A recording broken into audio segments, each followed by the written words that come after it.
It started with a clip so unexpected, so out of nowhere, that the internet didn't even know how to react at first. Raven Symoné, yes, the bubbly, lighthearted star we all grew up watching on Disney Channel, the woman whose interviews are usually about comedy, style, and sometimes her controversial takes, was sitting down in what seemed like a casual podcast interview. She was laughing at first, the kind of polite laugh celebrities give when they're gearing up for a story. But then her tone changed. Her face shifted, and out of nowhere, she dropped a sentence that made the entire room freeze. She leaned in, almost whispering, and said, "Bill Cosby didn't just ruin lives. He orchestrated Malcolm's death." For a moment, even the host sat there in stunned silence, blinking as if they hadn't heard her right. And when they did react, it wasn't with shock or outrage. It was with a cautious, "Wait, what do you mean?" Because in that moment, everyone understood this wasn't just gossip. This wasn't just celebrity shade. This was a loaded accusation aimed at one of the most famous and infamous figures in entertainment history. The moment the clip hit social media, chaos erupted. Twitter exploded with people replaying the audio over and over. Some claimed Raven's words were taken out of context. Others swore she was finally speaking the truth that Hollywood had been hiding for decades. TikTok detectives immediately started digging up old interviews, old photos, and old connections between Bill Cosby and Malcolm, and the rabbit hole just kept getting deeper. Now, let's rewind for a second. Because to understand why Raven saying something like this would hit so hard, you have to understand her history with Bill Cosby. Raven wasn't just a random celebrity talking about another celebrity. She was part of his world. As a child star, she joined The Cosby Show in its later seasons, playing Olivia Kendall, the adorable stepdaughter of Denise Huxtable. She was only 3 years old when she first stepped on set, and in interviews over the years, she's described how intimidating it was to work alongside someone like Cosby. He wasn't just a co-star. He was the star, the authority, the man everyone deferred to. For years, Raven avoided making any serious public comments about Cosby when the allegations against him started surfacing. She gave a few short statements here and there, mostly distancing herself from the situation, saying she was too young to have known anything. But this was different. This wasn't about, "I didn't see anything." This was about suggesting that Cosby played a role in something as extreme and tragic as Malcolm's death, a death that still, to this day, has unanswered questions hanging over it. Malcolm, in this context, is believed to be Malcolm Jamal Warner's close friend, someone tied deeply to the Cosby Show's world, whose untimely and suspicious death left ripples in the industry. Over the years, conspiracy theories have swirled about what really happened. Some claimed it was a random act of violence. Others whispered that it was connected to Hollywood politics, money, and people wanting to silence him. Raven's statement instantly reignited all of it. What made the moment even more intense was the way she said it. This wasn't a slip of the tongue. This wasn't a gotcha moment from a journalist. It was almost like Raven had been holding on to this information for years, and in that instant, she decided she just didn't care about the consequences anymore. Her voice didn't shake. She didn't stutter. She said it with a kind of cold finality that made everyone watching wonder, how much does she really know? And if you think the internet was going to just let that slide, absolutely not.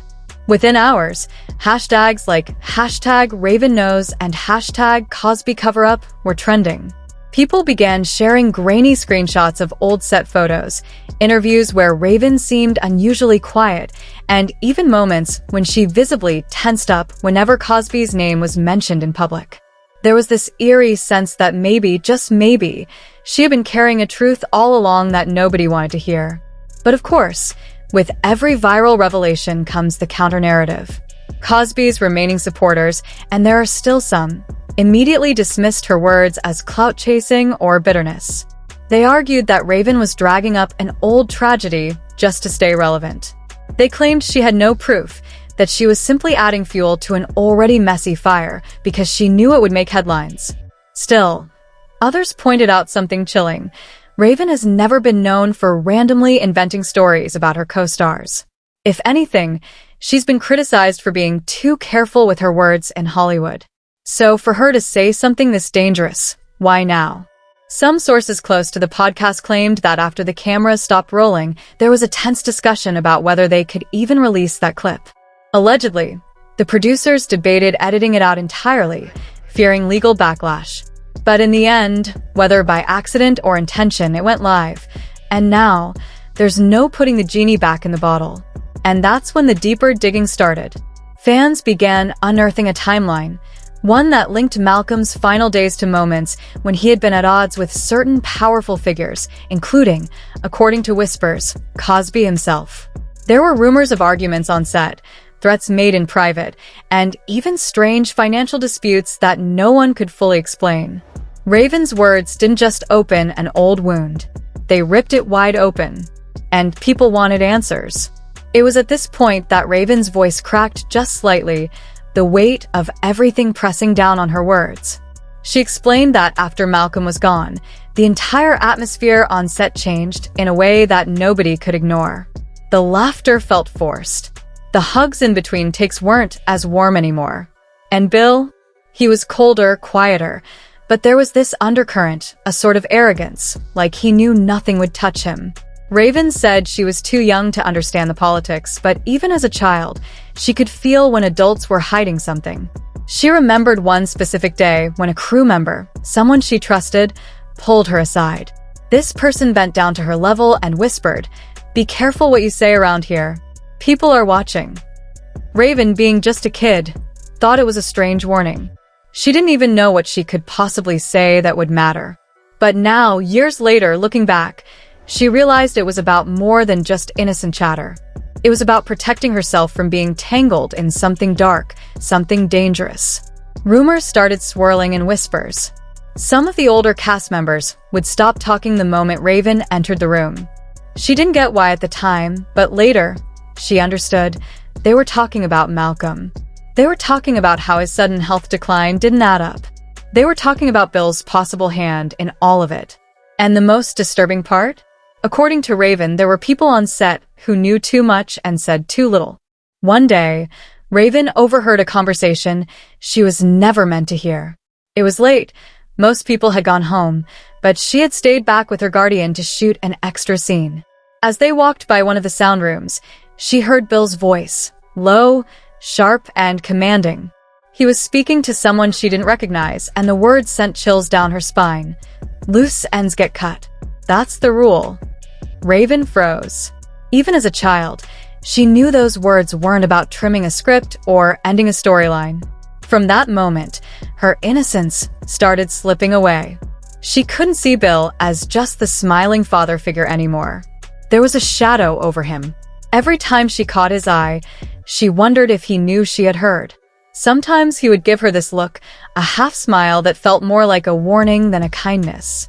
She began to understand why Malcolm had been tense, why he had seemed like he was carrying the weight of something too heavy for one person.